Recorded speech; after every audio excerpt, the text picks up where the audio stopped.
नमस्कार शेतकरी मित्रांनो, कृषी कल्याण यूट्यूब चॅनलमध्ये सर्व शेतकरी बांधवांचं हार्दिक स्वागत आहे। तर शेतकरी मित्रांनो, आपण या व्हिडिओच्या माध्यमातून नमो शेतकरी आणि पीएम किसान या दोन्ही योजनेच्या पुढील माहिती संदर्भात एक महत्त्वाचा असा अपडेट घेण्याचा प्रयत्न करणार आहोत।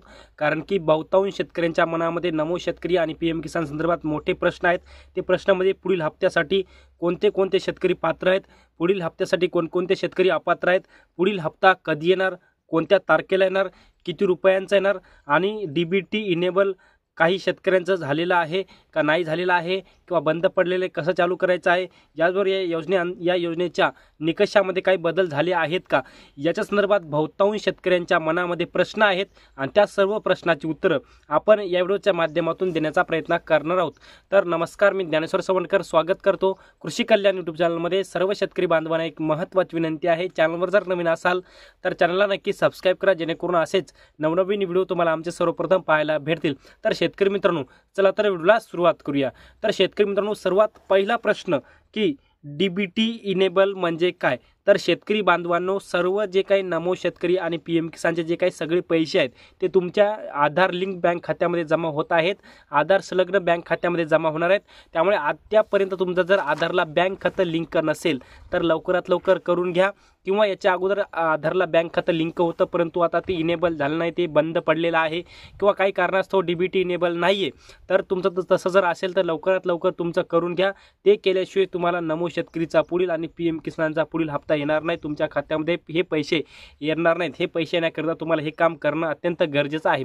तर मित्रांनो, पुढचा प्रश्न म्हणजे या योजनेच्या निकषामध्ये काही बदल झाले आहेत का नाही झाले आहेत।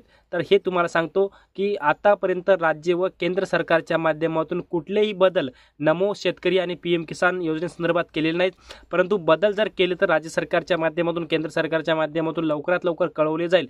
हे मात्र शेतकऱ्यांच्या मनामध्ये प्रश्न होते की हे शेतकरी अपात्र, ते शेतकरी अपात्र, हे शेतकरी पात्र, ते शेतकरी पात्र, पण आतापर्यंत जे काही जुने जे निकष होते तेच निकष आताही नमो शेतकरी आणि पीएम साठी लावण्यात आलेले आहेत। नवीन बदल या योजनेअंतर्गत करण्यात आलेले नाहीत। याचबरोबर शेतकरी मित्रांनो, आता पुढचा प्रश्न आहे, पुढील हप्त्यासाठी कोणते शेतकरी पात्र असणार आहेत। मित्रांनो, हे सोपा प्रश्न आहे।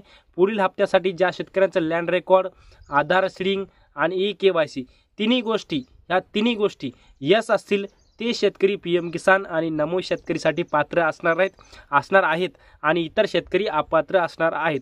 हे मात्र लक्षात असू द्या।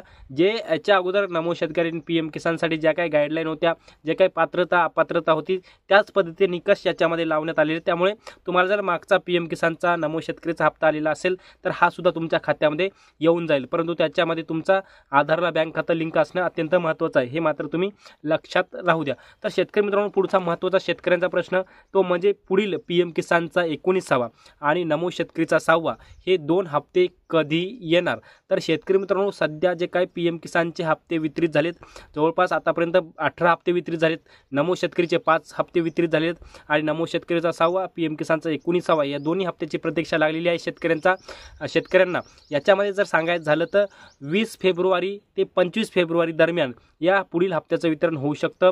सरकारच्या माध्यमातून अधिकृत असे अपडेट देण्यात आले नाही, परंतु फेब्रुवारी महिन्यामध्ये 20 फेब्रुवारी ते 25 फेब्रुवारी दरम्यान या हप्त्याचं वितरण होऊ शकतं, अशा पद्धतीचं एक सध्या माहिती समोर आलेली आहे। तर मित्रांनो, पुढचा अपडेट म्हणजे नमो शेतकरी योजनेच्या निधीमध्ये वाढ होणार का, पीएम किसानच्या निधीमध्ये वाढ होणार का, याच्या संदर्भात शेतकऱ्यांचे मोठ्या प्रमाणामध्ये प्रश्न होते।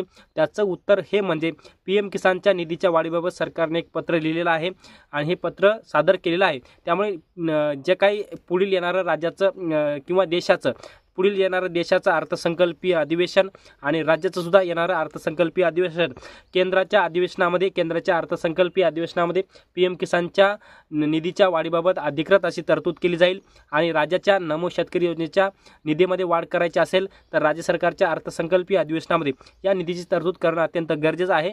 आणि या येणाऱ्या जे काही आता जो काही येणारा 19वा हप्ता त्याच्यामध्ये का निधीच्या वाढीमध्ये बद्दल काही सांगण्यात आलं नाही, परंतु जे काही पुढील येणारे हप्ते जे आहेत त्याच्यामध्ये निधीच्या वाढीमध्ये 100% वाढ होऊ शकते। अशा पद्धतीचं सध्या गाईडलाईन सध्या शासनाच्या माध्यमातून जे काही आलेले आहेत ते आपल्याला स्पष्टपणे दिसत आहे की नमो शेतकरी आणि पीएम किसानच्या निधीमध्ये वाढ होऊ शकते। अद्यापर्यंत कोणत्या निधीची वाढ करण्यात आली नाही।